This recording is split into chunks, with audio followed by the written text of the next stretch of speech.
The clarion call, as reflected in the multitude of young Nigerian voices, is for an end to police brutality and all related abuses which unaccountable policing has left in its wake. For the avoidance of doubt, these protests are legitimate, and young people who ignited the movement have a right to express their grievances using the weapon of protest. While HENSAS is focused on the immediate concern of a brutish policing system, the protesters are also inherently voicing their anger against a governance system which has failed to reckon with them. HENSAS is therefore an affirmation of citizens' readiness to resist bad governance in all its ramifications, beginning with inadequate government response over the prolonged trend of police brutality. The accumulated anger of citizens over decades of failure in the delivery of basic social services, endemic corruption, and impunity of political office holders has precipitated distrust of and lack of confidence in the state and its institutions. These frustrations are visible in the pent-up anger which has been boiling over in the mass protest in cities across the country. Collectively, we affirm the validity of the protest and the grievances driving the organization and mobilization of popular anger. Police brutality in particular, and the brutality of security, armed forces, and law enforcement agents towards citizens in general, is a fact and a reality that cannot be contradicted. In this respect, we strongly condemn the thinly veiled threat issued by the Military High Command, wherein the unacceptable move is being made to crush the peaceful protest. Such a threat is ill-conceived in the face of legitimate citizens' protest and a threat to constitutionally guaranteed rights. We call on the military to immediately withdraw its ill-advised attempt to undermine the constitutional freedom of citizens to voice their displeasure about the state of the country. We reject in entirety the move to draft in the military to quell the protest, even where there has been no violent conduct on the part of the protesters.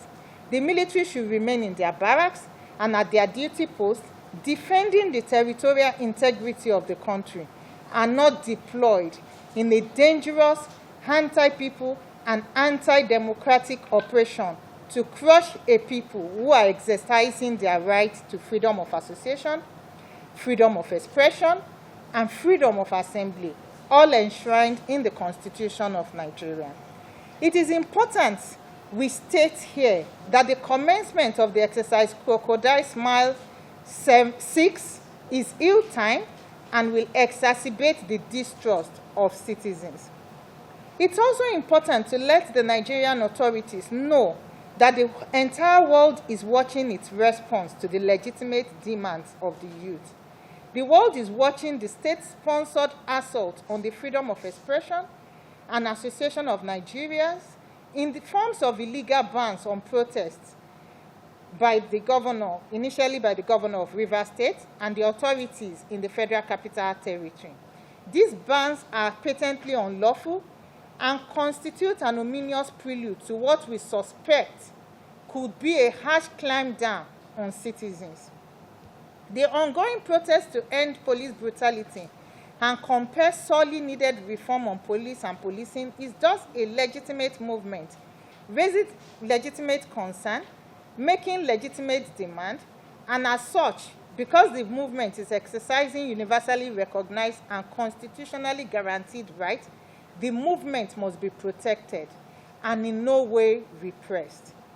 We must reiterate again the practice of dehumanizing citizens and stripping them of their dignity, which has become endemic, is a manifestation of the institutional decay and systematic crisis of governance. This is a measure of the failure of political leadership by Nigeria's ruling class. This is why what is expected of any responsible government, political leadership, and the ruling class is to step back and reflect, and to undertake an immediate critical overhaul and comprehensive root and branch reform of the security and law enforcement agencies, as well as the armed forces.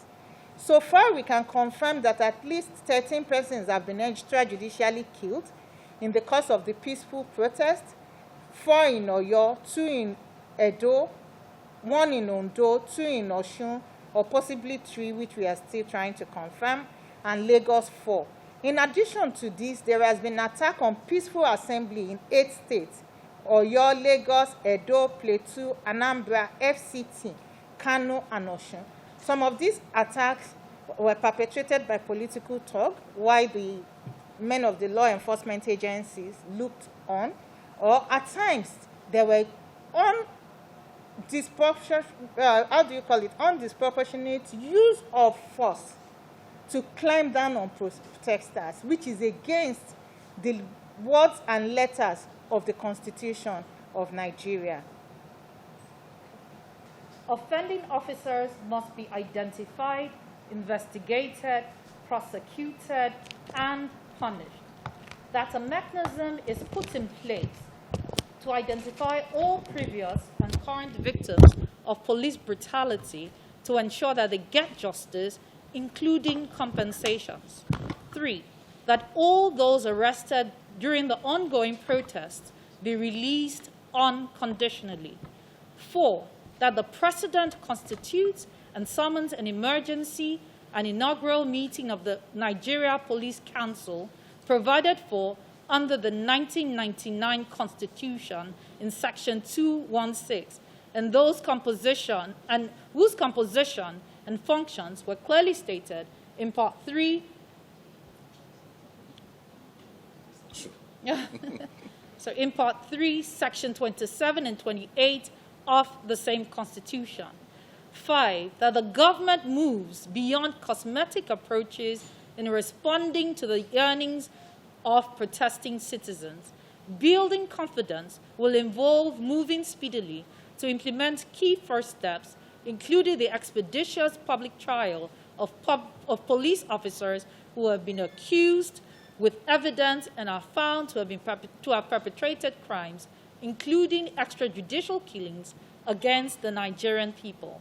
6, that an independent and multi-stakeholder committee, including the acknowledged representatives of the protesting youth, among others, be constituted to oversee the implementation and undertake monitoring and assessment of the implementation of the Police Act of 2020 as the basis for undertaking the institutional and systemic reforms that are urgently needed.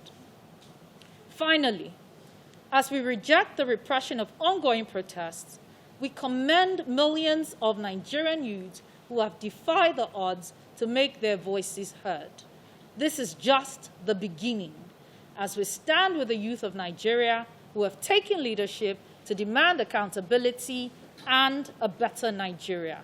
The struggle has just begun, and the people of this country must brace up and take their destinies in their own hands. Thank you. On our behalf, restating very clearly the purpose of this coalition and the purpose of this intervention. I want to be very clear. We endorse what the youths are doing on the street. We endorse the protest. We welcome it because we think it is long overdue. We welcome it because, as we said, it is legitimate and they are making legitimate demands. And we actually encourage Nigerians to protest peacefully. But let us also be clear. We are not spokespersons for the protest. And we are not, because we also need to send a message to the young protesters on the streets that we are not seeking in any way to take their space, and that we are not seeking in any way to pretend that we are leaders of the movement and of the protest. That said, let's now take your questions. On the nexus between the army and what has been said, and the military operations, and then also what we are doing, it is clear. You know, it was when Nigerians began to question why you are issuing threats, that the military command came to begin to talk about the operations in cyberspace. A military operation in cyberspace? You just ask yourself that question, and who announces that? You know, so when the military says that they are loyal to the president, not to the state, and not to Nigeria, but loyal to the person of the president, what the military is saying is that they are prepared if the president is also prepared, you know, to crush the protest. And our duty is to say that, look, that is unconstitutional. In fact, the military has no role, you know, in intervening in civilian matters. And the state has not been overwhelmed. There has been no formal invitation from the part of civil authority to the military that we are overwhelmed, so come and join. And the military is playing a dangerous game. We all know every time the military has made this kind of statements in the past, in our history, it has always resulted into a coup d'etat. So, and we are saying that even the government itself should really watch what its military is doing. It is unconstitutional. Don't do it. The so-called cyber operations are simply an attempt to explain what is not explainable. You cannot launch an operation in the context of this street protests and claim that it is going to be on cyberspace. And so we are just issuing a warning, and we are saying that Nigerians are watching, the whole world is watching, and we are going to hold people accountable. I think what is important is, as citizens, we have a right to always defend our rights if we think there is a likelihood of our rights to be abused. And that is why we're calling on the military. We have said they should remain in the barracks. They have nothing to do in interfering with civil activities. Citizens online have the right to use social media and the online platform to demand for their rights. And that is what we're saying today, that we do not care what the military or the defense, what we are saying is we do not care what their statement is.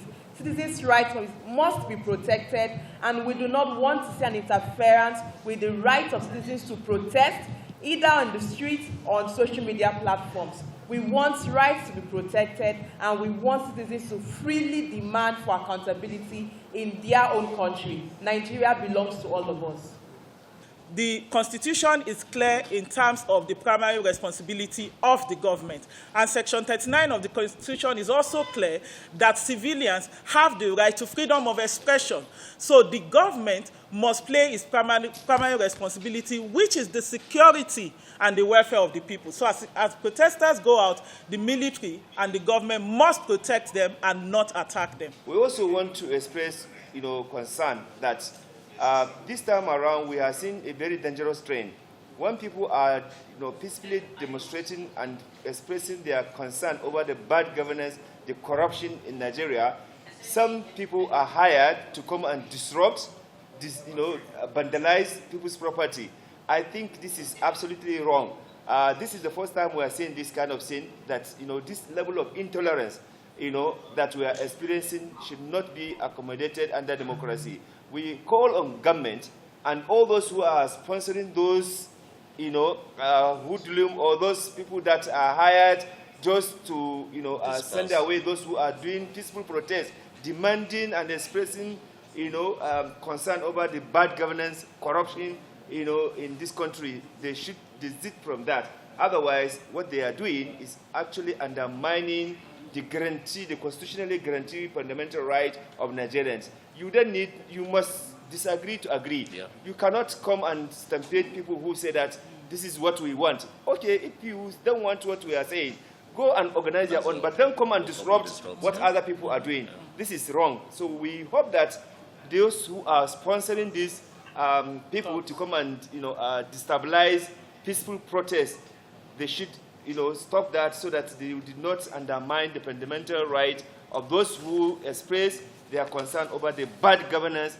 corruption, and all sorts of bad things that are going on in the country, including insecurity. The level of insecurity in this country is enough to call for the attention of government to take certain fundamental reform. We acknowledge that government said that, at least for the first time, they would look into this thing. We hope it will not stop at only talk show. We hope government will take necessary action to ensure an end to insecurity in the country, including corruption, because corruption is what is spoiling the insecurity in the country. Okay. Thank you.